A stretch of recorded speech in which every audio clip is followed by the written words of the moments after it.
questionner les ressorts et les freins qui peuvent impacter les parcours professionnels des musiciennes. L'idée était de discuter un petit peu des défis, des opportunités qu'elles rencontrent, des stratégies aussi possibles pour encourager et soutenir ces carrières des musiciennes. Je vais un peu écourter l'introduction puisqu'on est plein de chiffres qui corroborent un petit peu toutes les données qu'on voit depuis les parcours, qu'on voit depuis l'apprentissage, où toutes disciplines confondues, les femmes sont plus nombreuses dans les établissements d'enseignement artistique, jusqu'à leur évaporation dans la vie professionnelle active des musiciennes, et puis aussi sur les récompenses. Elles sont moins aidées, moins payées et moins programmées. On vient de le voir. Je pense qu'on a toutes et tous ces chiffres en tête. Pour partager ce temps d'échange, donc nous avons invité 4 personnes. Donc Lola Frichet, je vais dans ce sens-là. Lola Frichet, qui est musicienne, bassiste. Raphaël Humbert, donc directeur de ce conservatoire. Lola Rossignol, qui est enseignante pianiste, enseignante de piano, ici également dans ce conservatoire. Et puis Anne-Sophie Bach, qui est directrice du développement et des partenariats au CNM. On va commencer un peu par les parcours de musicienne. Lola Frichet, donc vous êtes aujourd'hui bassiste, essentiellement, même si vous avez commencé par la guitare. Dans une famille musicale qui est dans la grande famille du métal, du post-rock. Et très jeune, puisque aux alentours de l'adolescence, vous avez connu une insertion musicale professionnelle assez rapide. Est-ce que vous pouvez partager comment vous êtes rentrée en musique? Et puis, comment ce passage à la professionnalisation s'est fait pour vous? Bonjour à tous, à toutes. Oui, moi je suis entrée au conservatoire à 7 ans, au conservatoire classique de mon quartier à Paris. Et ce qui a vraiment basculé, c'est quand je suis entrée en classe horaire aménagée. J'étais pas du tout, mes parents sont pas musiciens, et le fait d'entrer dans ce petit collège public qui me donnait la possibilité de travailler que le matin et d'être libre comme l'air l'après-midi, ça a été vraiment un facteur de reconnaissance, puisque à 10 ans on te dit tiens tu peux en faire partie. Et puis il m'est arrivé 2 ans après, j'ai monté un groupe et puis on a été signé en label, donc je fais partie des gens à qui on a dit à 12-13 ans tu vas sortir un album. Et du coup la question de est-ce que musicien c'est un métier, musicienne c'est un métier ne s'est jamais vraiment posée, même si on m'a bien fait comprendre que voilà, c'était le mot carrière était un peu un peu interdit, c'était vraiment pour s'éclater. Et du coup, j'ai pu faire des trucs de dingue. À 15 ans, j'allais dans des studios en Belgique, j'ai fait des tournées. Et ça m'a toujours semblé fun, mais possible, quoi. Donc, j'ai pas eu de questions à me poser. Je me suis fait ma place tranquille avec mes groupes de rock et toujours en faisant ce que j'aime. Donc voilà, insertion plutôt cool. Et ça fait une bonne dizaine d'années, du coup, que tu évolues dans ce milieu musical en tant qu'artiste professionnel. C'est ça à peu près? Ouais, ça fait 6 ans que je suis intermittente, on va dire. D'accord. Ouais. Et tu gardes le même regard sur ce parcours, cette facilité avec laquelle tu évolues dedans, ou tu rencontres parfois certains freins, certaines situations qui te questionnent sur le fait que tu évolues aussi dans un milieu musical fortement masculin? La question sur le fait que ça soit principalement masculin, elle est venue après, puisque comme j'ai fait un peu un conservatoire musique actuelle, il y avait plein de filles avec moi, et qui étaient réparties pas seulement sur le chant et le piano et le violon comme on peut le voir souvent. Il y avait aussi des bassistes, des batteuses, et j'étais très contente de ça. Mais par contre, je les ai pas retrouvées dans le milieu professionnel après. Et là, je peux dire que c'est vrai qu'il y a un petit frein a été pour moi le conservatoire. Alors j'ai conscience que je dis ça avec des gens qui sont du conservatoire et dans un conservatoire. Désolé. Mais oui, c'est vrai qu'en fait, au moment où je me professionnalisais, où je ratais mes cours de solfège parce que concrètement j'avais un concert le soir et que j'envoyais ma fiche de paie pour dire que j'étais absente, là ça s'est pas très bien passé. Et le conservatoire a commencé à me dire non mais Lola, il faut choisir là. Et je dis oui, mais je me professionnalise, vous devriez encourager ça.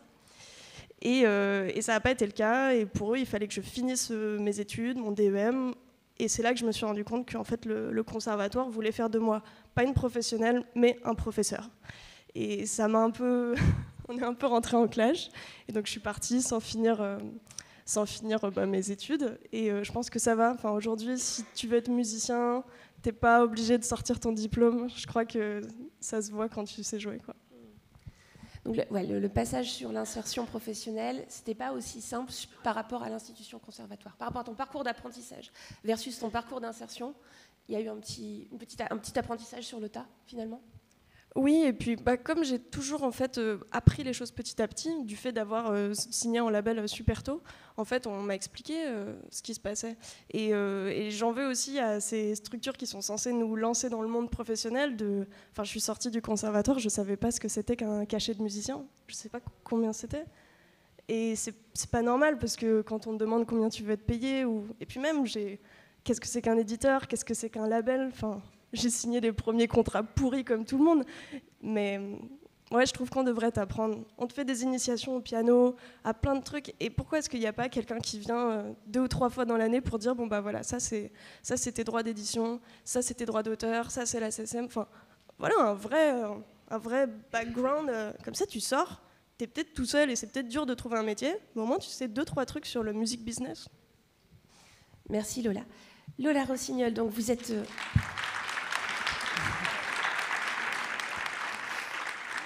Vous êtes pianiste, aussi titulaire d'un doctorat en musicologie, vous nous avez raconté. Oui. Alors vous avez un parcours d'apprentissage académique dans différents conservatoires de Bastia jusqu'à la région PACA. La région PACA, à Rouen aussi. Voilà. Après j'ai fait beaucoup de masterclass avec beaucoup de noms du piano. En fait, j'ai un double parcours. Donc j'ai un parcours conservatoire et un parcours universitaire. Parce que je voulais travailler sur l'interprétation musicale. Et donc, moi, je me suis spécialisée sur le piano russe et notamment sur Scriabine, qui était un compositeur moins paillette, je dirais moins connu.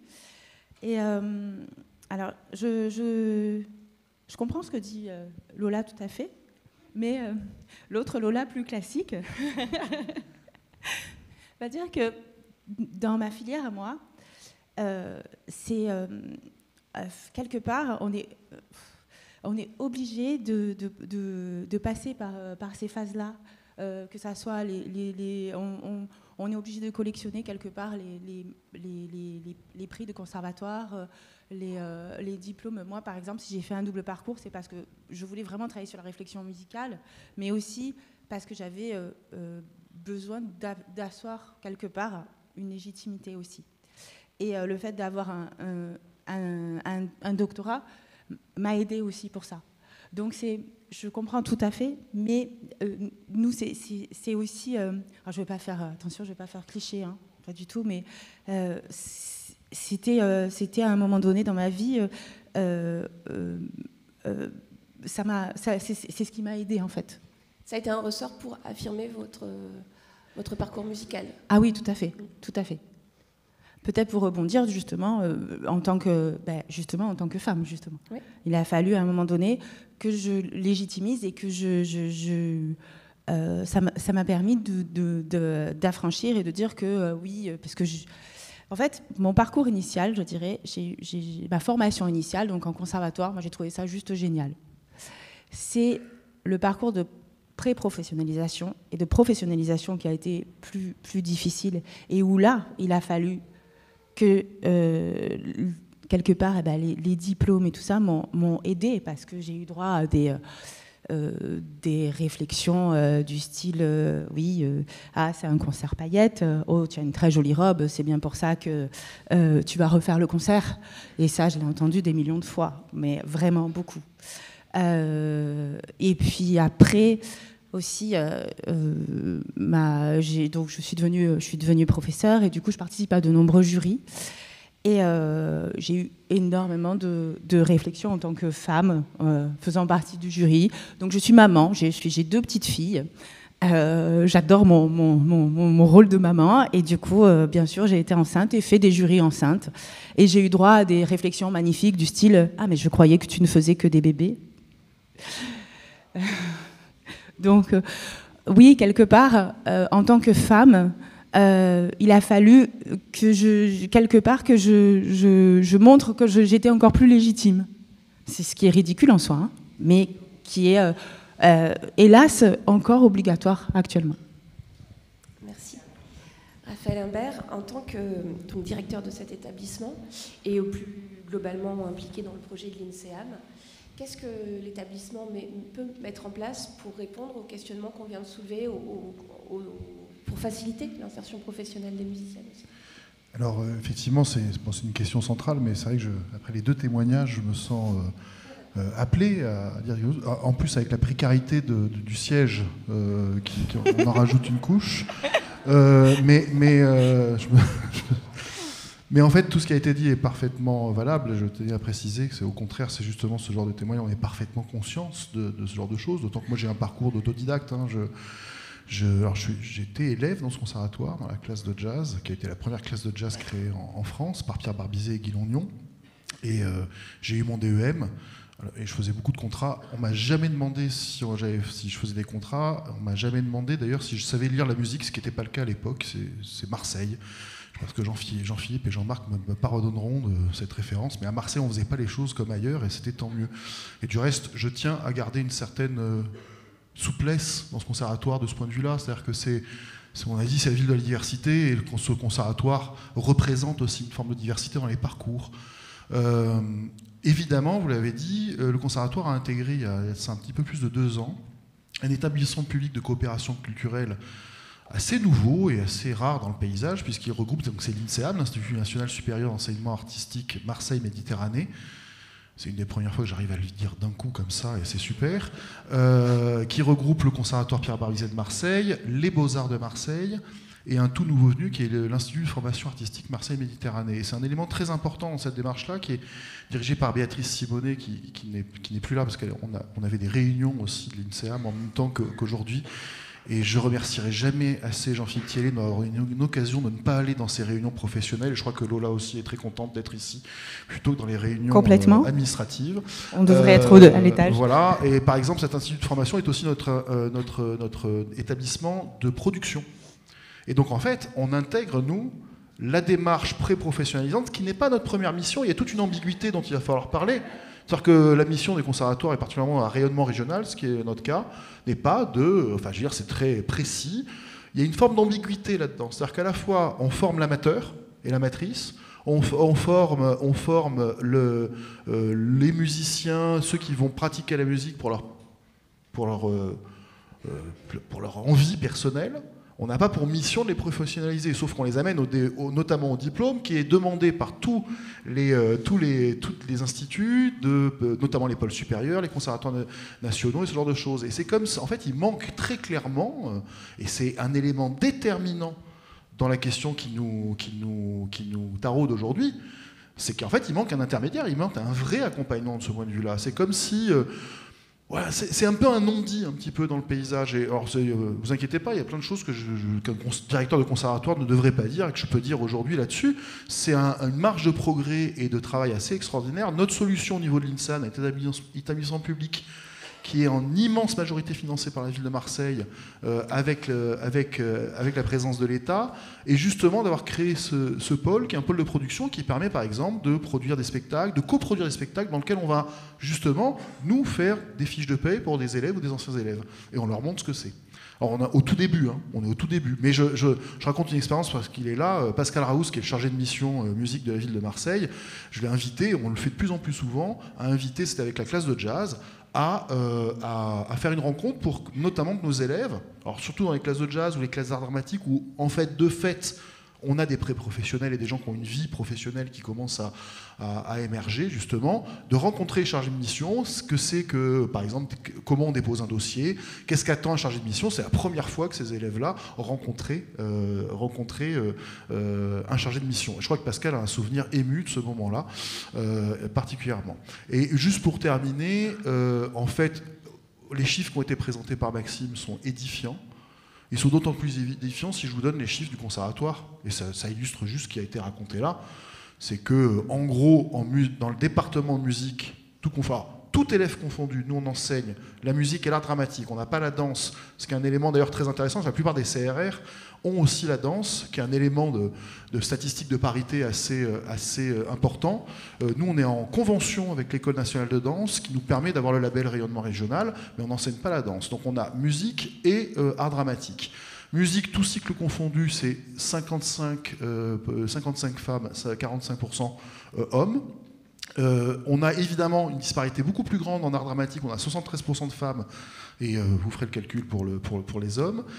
Et on a aussi une évolution qui est intéressante parce qu'elle est très significative, c'est-à-dire que jusqu'au cycle spécialisé, jusqu'au DEM, et le nombre de diplômés, où là, on arrive à 50-50. Ça veut dire que les élèves qu'on forme jusqu'au niveau pré-professionnel, et pas du tout assez, je suis entièrement d'accord sur la préparation professionnelle qu'on devrait leur apporter, et ça c'est justement le but de l'INSEAM, c'est d'apporter, notamment avec l'exemple des Beaux-Arts, dirigé par Inge Linder-Gaillard, je pense qu'elle est là, où là on a l'exemple d'un établissement d'enseignement supérieur où la question, notamment avec une mise en place, Jean-Marc l'a dit, d'une charte zéro discrimination qu'on est en train d'adapter au niveau d'un conservatoire. Je rappelle qu'un conservatoire, c'est un établissement d'enseignement initial. On n'a pas du tout les mêmes tranches d'âge, ce genre de choses.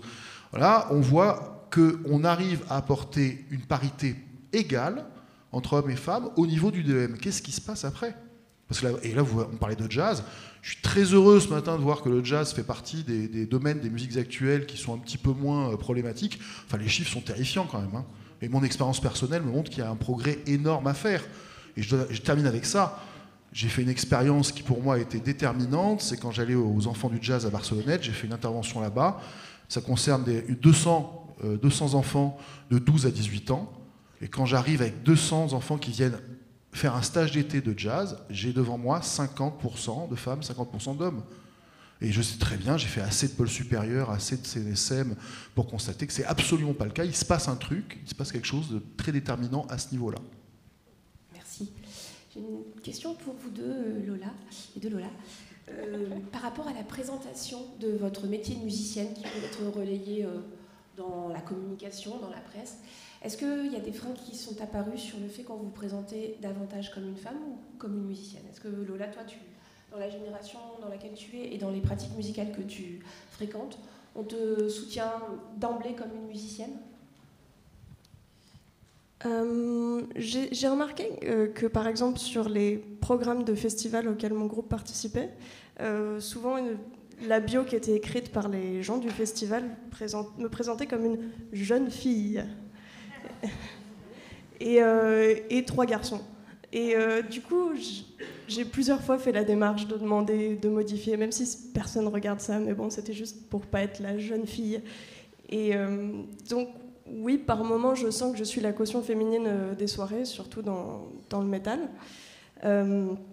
Après, bon, ça n'empêche que j'y vais dans ces festivals-là et que je vois ma présence et aussi la présence de mon équipe technique, parce que je rappelle que même si on est 4 sur scène, on est 6 dans le camion et j'ai la chance d'avoir une super régisseuse, donc c'est très important.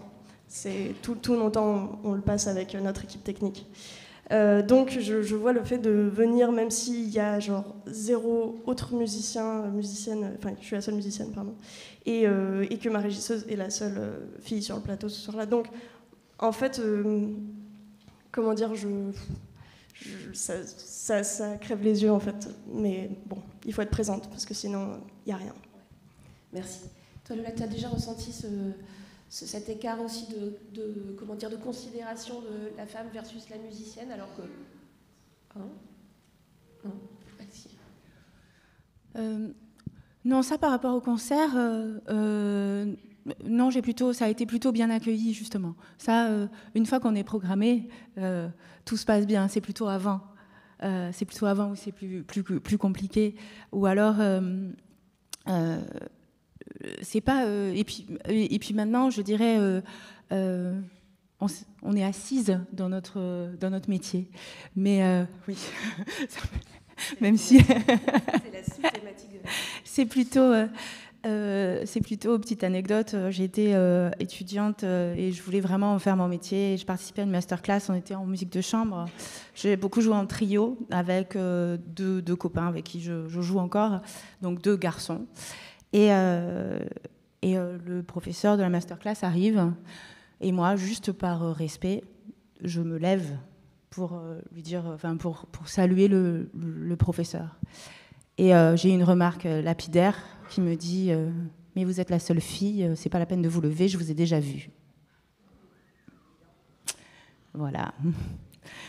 Donc là, par contre, c'est vrai que, pour appuyer le propos de Raphaël, il y a vraiment un gap sur la pré-professionnalisation et la professionnalisation. Ce passage-là est très difficile, encore pour les jeunes filles, les jeunes femmes, parce qu'il y a toujours souvent quelque chose par rapport au genre, alors que ça devrait pas du tout avoir lieu dans la musique, enfin dans n'importe quel domaine, mais il y a toujours ce truc-là. Moi, honnêtement, j'ai eu un parcours très tranquille, j'en rigole même de cette anecdote-là, mais sur le coup, enfin, j'avais plus envie de jouer, du tout. Merci. Alors on va cheminer vers peut-être plutôt les pistes de solutions, de réponses qu'on peut apporter. Anne-Sophie Bach, l'une des missions du CNM est de garantir l'égal accès aux pratiques musicales, tant pour les hommes que pour les femmes. Comment cela se traduit-il du coup, qu'est-ce que vous pouvez proposer ? Moi, j'aimerais revenir sur ce qui vient d'être dit. En fait, ce que je trouve intéressant, c'est qu'il y a deux problématiques. Il y a la problématique, effectivement, de la place des femmes, et ça, c'est la raison pour laquelle on est tous ensemble aujourd'hui. Il y a aussi la problématique de la professionnalisation, qui touche en fait tout le monde. On le dit, le fait d'arriver à la musique, et c'est aussi une chance pour notre filière, c'est avant tout un sujet de passion. Et on commence par la musique de façon amateur, et puis quand vraiment on aime ça et qu'on a envie d'en faire sa vie, ben là on se pose la question d'en faire son métier et de se professionnaliser. La bonne nouvelle, c'est qu'il y a des réponses aussi là-dessus au CNM. Dans la salle ici, il y a Corinne Brett qui, dans mon équipe, s'occupe du parcours qu'on propose à tous les professionnels pour justement construire leur structuration et leur professionnalisation. Et on s'intéresse beaucoup à la façon dont on peut travailler avec les conservatoires, notamment sur rendre aussi plus intelligible pour les futurs professionnels cette filière qui est complexe à comprendre, tous ces métiers qui ne sont pas forcément très connus. Quand on est artiste, on ne sait pas forcément ce que c'est qu'un éditeur, on ne sait pas forcément comment on négocie un contrat, comment on travaille sur ses droits. Et tout ça, en fait, c'est des choses sur lesquelles il faut travailler. Donc, c'est en train de prendre forme. On travaille donc avec certains conservatoires, avec des écoles de musique et des formations initiales, mais j'entends quand même beaucoup souvent la réponse qui m'est faite quand je viens avec mon petit bâton de pèlerin et mes propositions de contenu sur la professionnalisation. Attention, parce que nous, nos élèves, ils n'ont pas le temps pour ça. Eux, ils sont là pour pratiquer leur instrument, leur pratique vocale. Ils ont déjà des cours par-dessus la tête et ils n'ont pas le temps de faire de la place pour ces sujets-là. Sauf qu'en fait, tous ceux qui sortent de conservatoire ne finissent pas forcément solistes, ne sont pas forcément embauchés dans des ensembles, et souvent ils se retrouvent en fait à construire leur propre projet. Et là, il faut avoir quand même un petit peu de billes pour pouvoir construire les choses. Et encore là, je parle de ceux qui passent par les conservatoires, mais dans les musiques actuelles, même si ça commence à rentrer dans certains CRD, CRR, dans les musiques actuelles, on ne passe même pas par la case conservatoire et on se construit soi-même avec parfois une méconnaissance totale du secteur. Voilà, donc ça c'est sur le sujet de la professionnalisation, je pense que ça concerne tout le monde. Après, il y a évidemment la thématique de la place des femmes dans tout ça, et les chiffres qu'on révèle aujourd'hui et la présentation très claire de Maxime le montre, on a quand même du chemin à parcourir. Le CNM a fait de ces questions très très tôt une priorité. On vient de souffler les 3 bougies de notre établissement et on est déjà réunis aujourd'hui sur les 2e assises de l'égalité femmes-hommes. C'est vous dire à quel point ce sujet nous préoccupe. On a beaucoup travaillé avec le ministère et Agnès Sall est là, on s'en réjouit. Merci Agnès. C'est aussi en construisant avec le ministère et avec tout le monde qu'on peut trouver des réponses. Ces réponses, c'est quoi ? D'abord, c'est l'observation. Si on veut trouver des solutions, il faut comprendre le problème. On a tous une intuition de ce qui se passe, on a tous éprouvé sur le terrain le sujet de la place des femmes et les problématiques que ça véhicule. Avoir des chiffres objectivés qui permettent de vraiment voir en termes de pourcentage que tout ce qu'on ressent veut dire, ça permet derrière aussi de comprendre que d'abord il y a urgence et ensuite voir où est-ce qu'on peut mettre les curseurs et où est-ce qu'on peut mettre les priorités sur les solutions. Derrière, la deuxième chose, et l'établissement est aussi très moteur là-dessus, c'est la sensibilisation et la prévention. Le protocole qui a été mis en place à peine 3 mois après la construction de l'établissement, puisque le CNM a pris sa forme cible en novembre 2020, ce protocole de lutte contre les violences et le harcèlement sexiste et sexuel fait partie de cette dynamique de créer de la prévention et en fait de lever des freins qui peuvent aussi bloquer les femmes dans leur parcours. C'est aussi derrière, et on le fait au CNM, mettre en place un centre de ressources avec des réponses quand on se pose des questions sur voilà, comment je construis mon parcours en tant que femme, où est-ce que je peux trouver des solutions. Tout ça est répertorié sur notre site. Je vous invite à le consulter parce que c'est une mine d'informations en fait. Et puis derrière, il y a le soutien qu'on a à destination de tous les acteurs. Alors les porteurs de projets d'abord, ceux qui défendent la place des femmes, soit en leur donnant de la visibilité, soit en fournissant des outils pour protéger leurs droits et puis protéger leur place dans les métiers. Mais c'est aussi soutenir les acteurs en individuel via de la formation. Et je voudrais juste vraiment m'arrêter sur le sujet de la formation. En fait, quand on parle de formation sur les sujets de la place des femmes dans la musique, il y a les formations qu'on peut faire contre les violences et le harcèlement sexiste et sexuel. Il y a les formations qu'on peut faire sur mettre une meilleure place pour les femmes dans les projets artistiques et culturels. Ces 2 formations sont au catalogue du CNM, comme l'a dit Jean-Philippe tout à l'heure. Mais il y a aussi comment est-ce qu'on traite ce sujet de la place des femmes dans toutes les autres formations.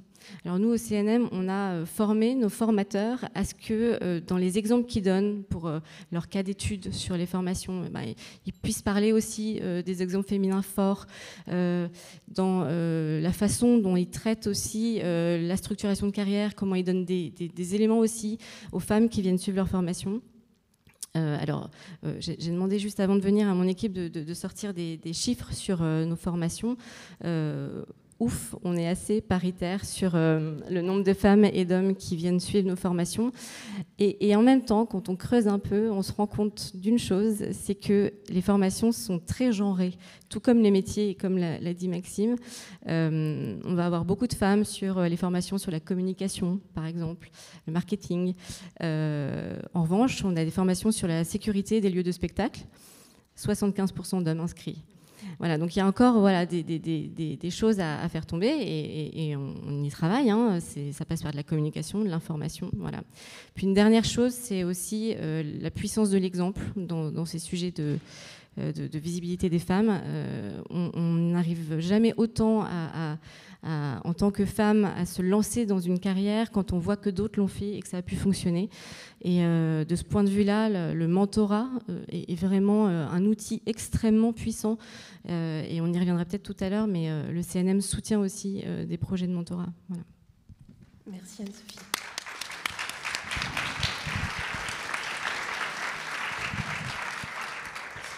Lola, toi, quels ont été tes ressorts un peu pour gagner en confiance et tout au long de ce parcours? Est-ce qu'il y a des choses qui t'ont été retournées, renvoyées par tes collègues musiciens, le secteur sur lesquels tu peux t'appuyer? Ouais, c'est vrai que je me suis pas souvent posé la question. On parle souvent du syndrome de l'imposteur et je discute fréquemment avec des musiciennes qui en parlent. Et je sais pas pourquoi je l'ai pas trop. Mais ouais, il y a des choses qui m'ont validée, mais aussi le fait d'être pleinement épanouie dans ce que j'aime, c'est une validation quotidienne, quoi.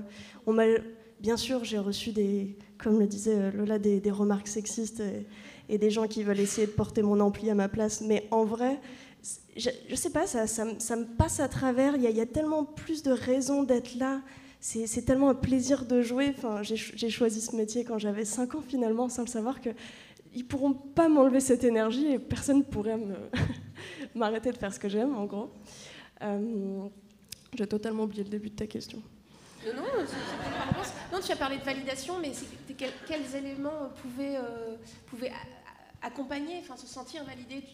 Tu disais, Lola, aussi tout à l'heure, un surinvestissement des diplômes.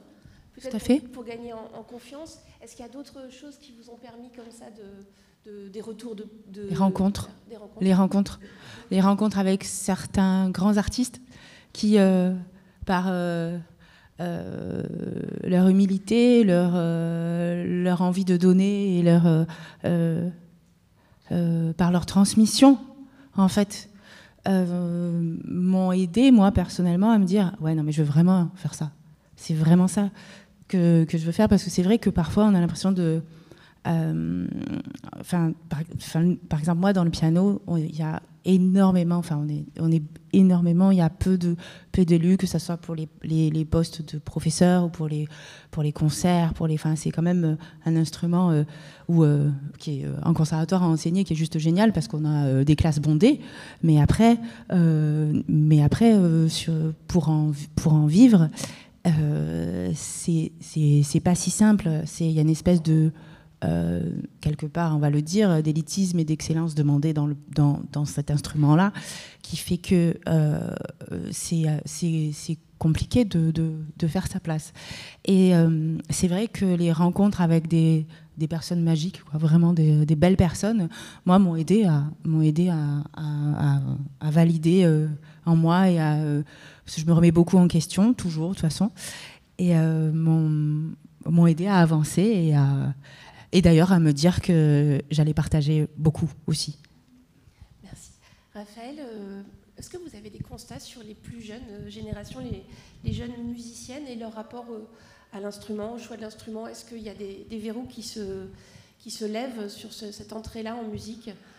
Ou est-ce qu'il y a des choses qui leur sont proposées aussi pour aller, peut-être comme Lola dit, vers des classes sur différents instruments Il y a plusieurs questions dans cette question, en fait, parce que, par exemple, c'est pour ça que je parlais sciemment de la situation de l'art dramatique au conservatoire. On a presque 75% de femmes dans la classe d'art dramatique. On a des domaines comme ça. Je vous donne un exemple. Les cuivres, par exemple, ont longtemps été un domaine très masculin. On voit une évolution capitale depuis quelques années. Et on a peut-être parfois un petit peu plus de mal dans l'autre sens. On a des très grands, je prends l'exemple de la harpe, qui est un exemple vraiment concret en classique, qui est un domaine qui a été longtemps réservé, réservé naturellement pour des raisons socio-historiques qui seraient trop longues à raconter là, mais qui sont passionnantes au demeurant et qui expliquent pas mal de choses sur ce qu'on développe aujourd'hui, où on a plus de mal de trouver des garçons, malgré le fait qu'il y ait des grandes figures, notamment en France. Il y a une école de harpe qui est quand même assez importante. On voit quand même des évolutions en flûte traversière aussi. On voit quand même finalement une forme d'équilibre de la parité qui est en train de se faire dès le plus jeune âge et qui est lié d'ailleurs à des prises de conscience, c'est-à-dire qu'on voit très bien. Et au demeurant, ça pose parfois des situations de dialogue culturel, parfois entre générations du professeur à l'élève, qui sont parfois assez drôles.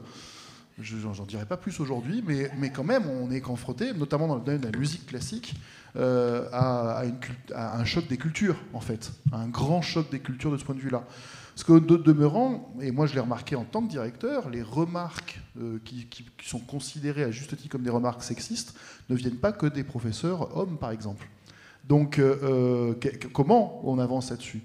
Alors, il y a quelque chose qui se passe naturellement. Et on voit, par exemple, dans le domaine des cuivres, de la flûte traversière, on voit vraiment une sorte d'équilibre qui est en train de se faire. Et les chiffres que je vous ai donnés tout à l'heure sont frappants. Il y a des micro-domaines. Le jazz, qui me concerne particulièrement, est un vrai souci, notamment. Encore une fois, les chiffres sont pas mal au regard là, mais au sein d'un conservatoire, c'est assez frappant. On a une classe de jazz qui est quand même à 80% masculine. Et les femmes sont souvent des chanteuses. Et là aussi, le parcours est intéressant. À chaque concours d'entrée, je demande, mais vous êtes chanteuse? Ah non, mais je joue du piano. Ah oui, non, mais je joue de la flûte. Je dis, mais pourquoi vous ne vous présentez pas à la classe en tant qu'instrumentiste? Et en fait, j'aimerais vous donner des réponses, mais j'en ai pas, en fait. Et c'est tout le domaine de ce qu'on peut raconter, comment on peut se confier sur des expériences. Mais c'est en fait, quand on gratte un petit peu, c'est lié à des remarques. C'est tout ce domaine entre l'amateur, l'initial et le professionnel qui est remis en question. Et c'est souvent, à un âge en plus, c'est entre 16 et 20 ans, et c'est souvent en une année que ça se décide. Et c'est cette chose-là qu'il faut absolument regarder très très près, d'accompagner, comment on le fait, autant au niveau des professeurs, des acteurs culturels, mais aussi des élèves. Au niveau de la prise des consciences de la jeune génération, là, de ce côté-là, on voit une évolution importante.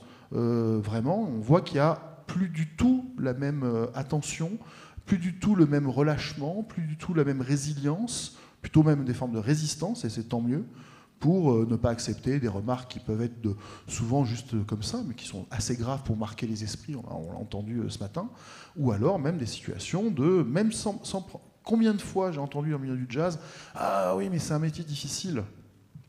Je mets 3 petits points, vous complétez, dans l'imaginaire de beaucoup de professeurs de jazz, hommes en l'occurrence, ouais, mais bon, c'est normal, on a eu cette réflexion sur les chefs d'orchestre aussi récemment, hein. Donc c'est toutes ces choses-là qu'il faut arriver à déboulonner, à changer, à faire disparaître définitivement, en fait. Voilà. Et je rajoute quelque chose. Je salue la présence de Linda Chevalier, qui est notre référente, justement, de lutte contre les discriminations au sein de l'INSEAM, mais au sein du conservatoire. Le conservatoire est un jeune établissement de 200 ans. C'est un jeune établissement au sein de l'EPCC. Et moi, quand j'ai postulé il y a 3 ans, je savais ce que j'allais trouver. Donc notre première mission à l'heure actuelle, c'est de remettre en place ce conservatoire qui est mythique, qui est important, mais qui est dans un état assez problématique. J'essaie de trouver le bon mot, à la fois pour que tout le monde comprenne.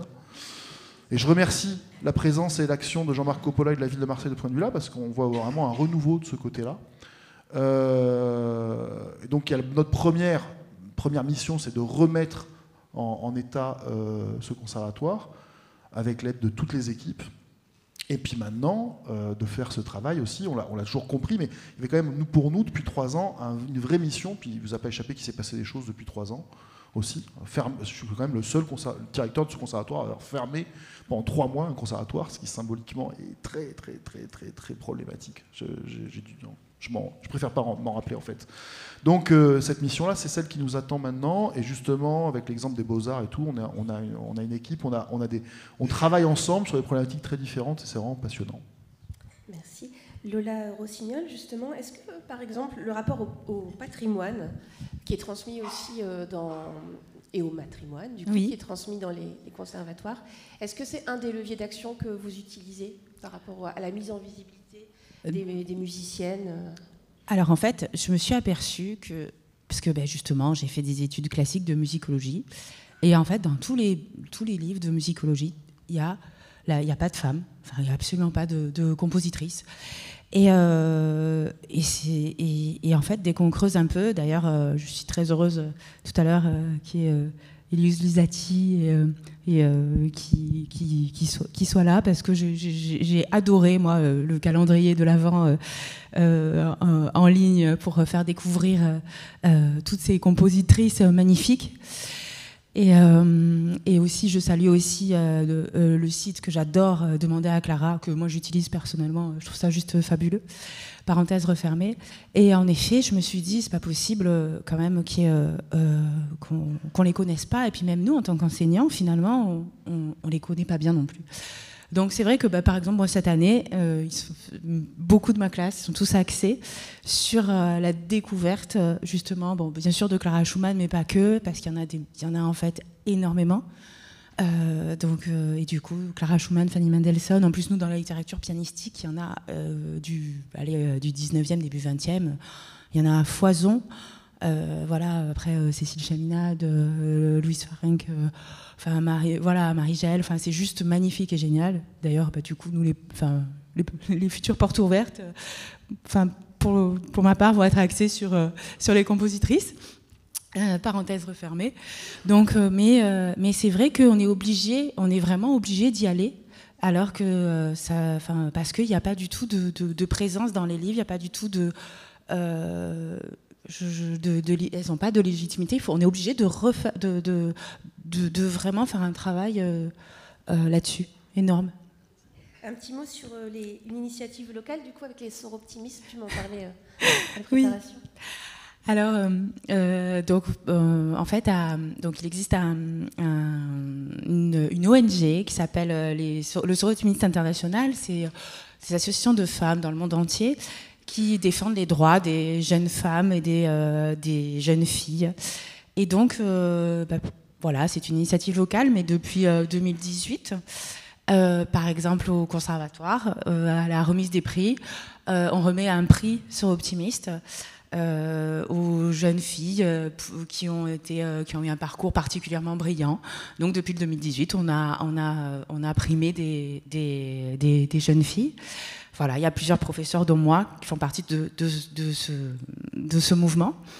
Et là, dernièrement, il y a une belle action qui a été faite pour une jeune élève violoniste pour l'aider à acheter son violon. Donc le Sœurs Optimistes a une bourse pour l'aider à acheter le violon de Mila. Merci. Lola Frichet, est-ce que la force du collectif, notamment avec l'expérience de More Women on Stage, quelle est l'intention qu'il y avait derrière cette idée et qu'est-ce que ça apporte à notre sujet de ce matin? Oui, c'est vrai que le premier point, c'était juste donner plus de visibilité. En même temps, bon, quand j'ai écrit ça sur ma base, je ne pensais pas me retrouver ici à en parler devant plein de gens. Mais donc oui, la première chose, c'est donner de la visibilité, parce que moi, je me suis rendu compte que, en gros, des bassistes dans le métal, on était peut-être 3 ou 4 en France. Donc voilà, on est super copines, on se croise de temps en temps, c'est cool. Et puis la deuxième chose, ouais, c'est la force du collectif. Parce qu'en fait, on n'a pas de modèle. Et bon, dans le rock en France, des musiciennes, juste musiciennes, bon, il y a Corinne de téléphone, quoi, mais ça ne me suffit pas. J'ai besoin de plus. Donc en fait, c'est juste trop nul. Et je me dis qu'aujourd'hui, l'espèce de collectif et de sororité qui se dégage des festivals, des salles de concert, et puis aussi, il faut en parler, des réseaux sociaux, ça peut vraiment aider à motiver. Et je pense qu'en montrant que voilà, en fait, on peut progresser, on peut se professionnaliser. Après, on n'oblige personne à se professionnaliser, mais logiquement, s'il y a plus d'amatrices, il y aura plus de professionnels. Et puis, le plus important aussi, c'est de jouer, quoi. Pas forcément de se poser des questions de si tu as envie ou pas, mais juste, voilà, la musique, c'est la passion principale, donc on y va à fond. Donc, ouais, de montrer qu'il y a un mouvement, qu'il y a du collectif, que les gens sont pas seuls et qu'ils peuvent poser des questions. Moi, j'ai souvent des questions de tiens, comment on se programme dans un festival? Tiens, je cherche une batteuse. Et en créant des petits événements ou bien des masterclass, on arrive à se faire rencontrer les gens et surtout leur permettre de réseauter. Parce que si tu es une bassiste et que tu habites à Brest, il y a très peu de chances que tu croises beaucoup de monde qui passe par là. Donc, il faut vraiment permettre aux gens de faire du réseau. C'est primordial quand tu veux travailler, on le sait tous, hein. Quand tu es musicien, on t'appelle parce que tu es bon, mais aussi parce que tu es sympa. Donc, il faut connaître les gens.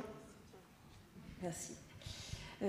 Anne-Sophie Bach, peut-être, est-ce qu'il y a d'autres initiatives, notamment soutenues par le CNM, mais qui peuvent amener aussi des pistes de réflexion qu'on n'aurait pas évoquées ce matin? Alors, je ne vais peut-être pas partir dans une liste à l'après-vert de toutes les initiatives qu'on soutient, puisque Corinne et son équipe ont quand même soutenu presque 230 projets en 3 ans, donc c'est énorme. Peut-être juste faire une typologie des projets qu'on a pu soutenir. Il y a le sujet de la visibilité des femmes, et Lola parlait de demander à Clara, c'est évidemment une initiative qui a été soutenue par le Centre national de la musique. On a aussi soutenu l'annuaire des professionnels, de la musique qui s'appelle Majeur, et j'engage toutes les femmes présentes ici à s'inscrire sur cet annuaire parce que c'est important aussi qu'on puisse nous trouver. Il y a beaucoup de gens qui disent voilà, j'aimerais faire travailler les femmes, mais je ne sais pas où les trouver. Maintenant, c'est plus une excuse, ça existe. Donc voilà. Ça, c'est sur la visibilité des femmes. Petite parenthèse, d'ailleurs, moi, il y a un terme qui me fait toujours complètement frémir, c'est le terme d'évaporation. On parle d'évaporation des femmes, c'est-à-dire que, comme vous le disiez tout à l'heure, il y a beaucoup de femmes il y a des femmes dans les conservatoires qui viennent se former, et puis plus on avance dans la carrière, et moins il y a de femmes. Cette évaporation, alors il y a des explications, pas des excuses, des explications, notamment effectivement la maternité qui vient mettre une sorte d'arrêt pour certaines femmes, mais je pense que derrière aussi, la maternité, c'est pas le problème d'arrêter sa carrière, c'est le problème qu'on disparaît un petit temps des radars et après, on a l'impression que plus personne nous voit. Cette évaporation, c'est donc pas forcément une décision de quitter la musique, c'est aussi parfois subi. Et c'est aussi à ça que servent ces projets de visibilisation des femmes. Parenthèse fermée.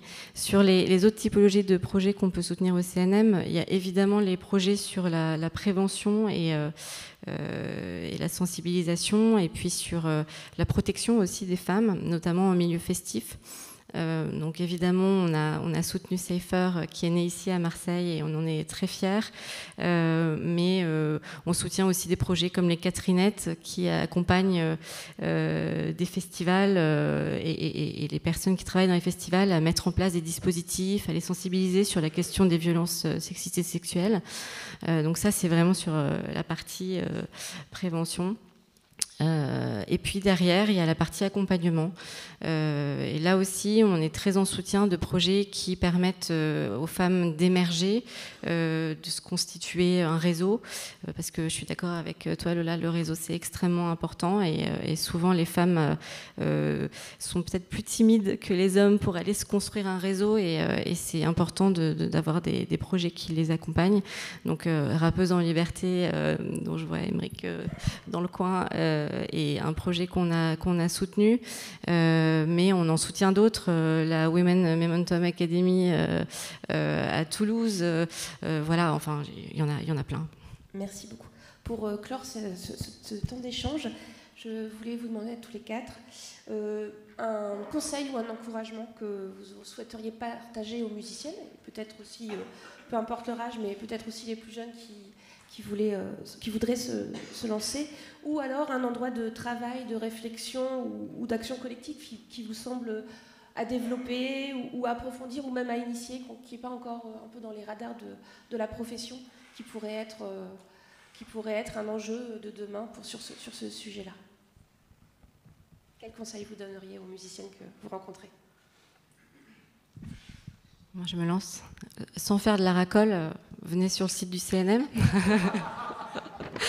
Venez voir un peu ce centre de ressources qu'on a mis en place. Non, vraiment, il y a des outils. Et en plus, je dis pas ça pour le CNM, c'est simplement un endroit où en fait, on met plein de liens qui vous permettent d'aller sur plein d'autres sites qui, eux, vous proposent des solutions. Donc, si vous savez pas par où commencer, commencez par là, peut-être.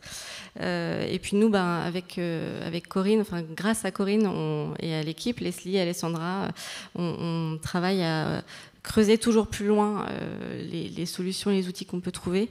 Donc je pense que le baromètre va continuer, on va continuer à sortir ces chiffres, à les mettre à jour, et puis derrière on va aussi développer des nouveaux outils, alors en lien avec moi sur tout ce qui va être formation, conseil, accompagnement, mais pas que, voilà. Donc suivez notre actu. Merci. Lola. Ouais, non, moi c'est plus pour les musiciennes. J'ai l'impression qu'il ne faut pas hésiter à être curieuse et sortir de sa zone de confort et d'accepter un job où on n'est pas forcément qualifié pour. Moi, l'an dernier, j'ai été batteuse à la Comédie Française et je suis ni batteuse ni comédienne. Et c'est trop intéressant d'accepter ce genre de job parce qu'en fait, enfin, je faisais un peu de batterie quand même, mais j'ai travaillé comme une dingue pendant 1 an, tous les jours de la batterie, et je suis pas comédienne, mais j'ai suivi les conseils, et en fait, ça fait que je suis pas du tout qualifiée, j'ai rien fait pour arriver là, c'était juste une expérience parmi d'autres, mais ça marche, et puis au pire, si j'étais pas bonne, ils me disent ciao, et puis salut, et en fait, je trouve qu'il faut pas hésiter à dire ouais, je peux le faire, et puis après, derrière, la force du travail musical ou autre, voilà, moi j'ai souvent accepté des jobs où j'étais pas totalement formée, pas totalement stable, et en fait, faut se lancer. Et puis, c'est ok de foirer des trucs, et quand on nous le dit gentiment, enfin voilà, on ravale son ego et on avance et on progresse comme ça. Donc voilà, je dis souvent à des musiciennes que je croise quand elles me disent ouais, je joue un peu de batterie, je joue un peu de basse, je fais non, t'es batteuse et t'es bassiste. Voilà. Merci.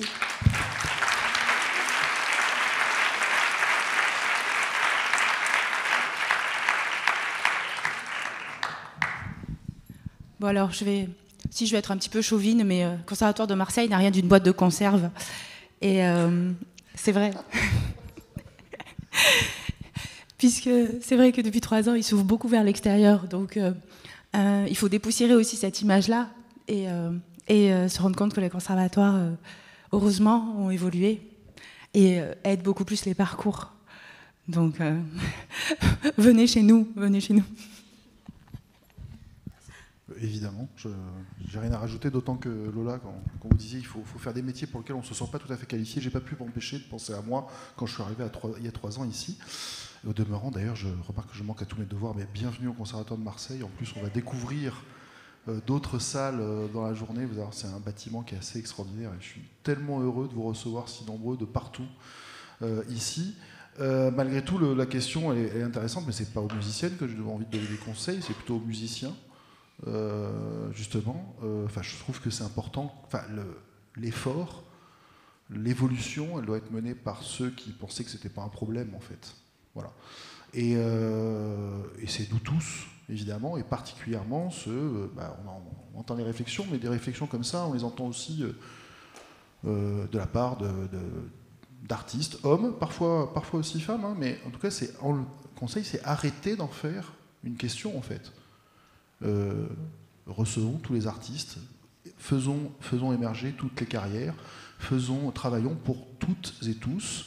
Et ce conseil, c'est pas à vous que je dois le donner, c'est à plein de gens qui estiment, par exemple, que c'est pas forcément intéressant de suivre une journée comme celle-là. Le but, c'est d'aller chercher ces gens-là, en fait. Moi, je pense que c'est le plus important. Merci beaucoup. Merci à vous d'avoir été là et merci à vous pour vos contributions. Encore une fois.